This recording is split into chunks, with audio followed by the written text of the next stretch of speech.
Brasil é conhecido como fenômeno evangélico, né? Porque o número de evangélicos realmente cresce de maneira hiperbólica, né? E isso significa que eles estão anunciando algo que o nosso povo queria ou precisava ouvir. Então eu não acho que eu deva ver o avanço dos evangélicos como um sinal, como um desafio por causa do crescimento deles. O desafio é de nós revermos onde o nosso anúncio não está chegando ao coração dos próprios católicos. Agora, quanto à ação política, é fato que os evangélicos são mais incisivos do que os católicos. Até agora a Igreja Católica tem optado por conscientizar os seus próprios membros e também pessoas fora dela sobre valores a serem preservados. Então, quando nós realizamos o debate eleitoral, por exemplo, eu sempre elaboro uma pauta mínima que eu peço não só aos candidatos ao governo, mas também aos candidatos ao legislativo que assinem, e aquilo é registrado em cartório, como sendo uma pauta mínima que eles concordam ou não em seguir.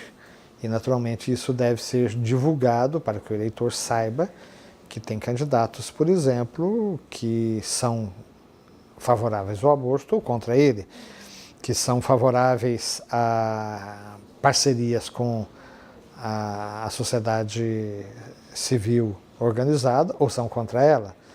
E assim também com relação a diversas outras situações. Acho que, nesse sentido, não necessariamente a pessoa, por ser católica, será um bom político, como não necessariamente a pessoa, por ser evangélica, será um bom político.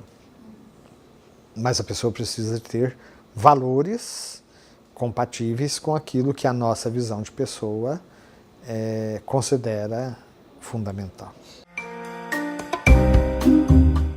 Pois é, se eu, enquanto pessoa religiosa, vivo a minha fé na vida concreta, não há como eu separar.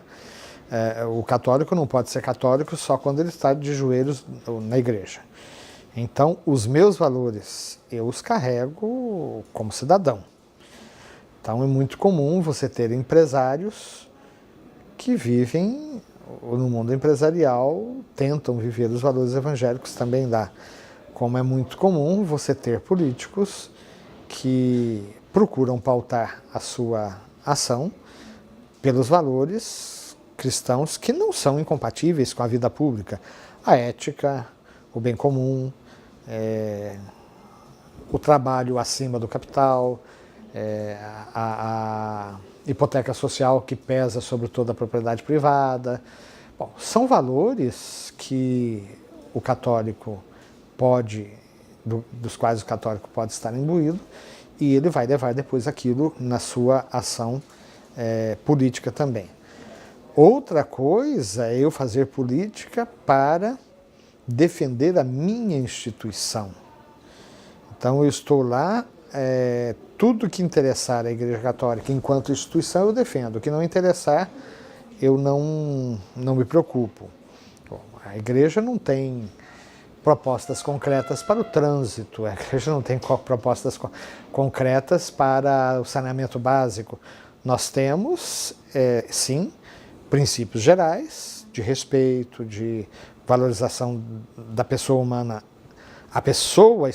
O Estado está a serviço da pessoa e não a pessoa a serviço do Estado. Esses grandes valores da doutrina social da igreja deveriam ser conhecidos e anunciados a todos os políticos, e particularmente aqueles que se dizem católicos. Isso não significa que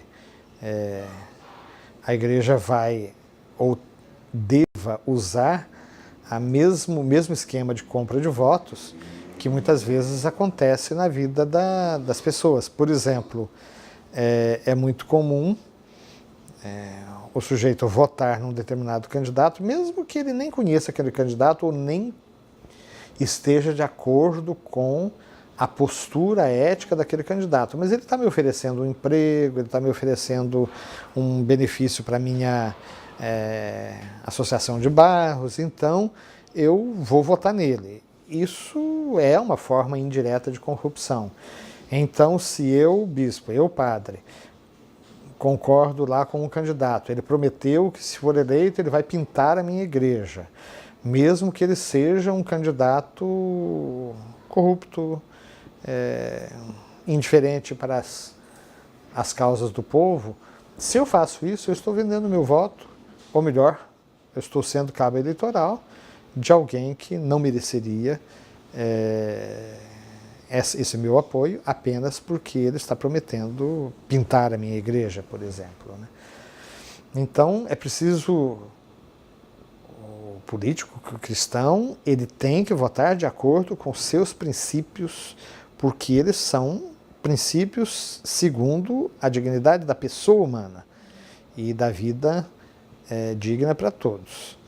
Mas não necessariamente ele tenha que usar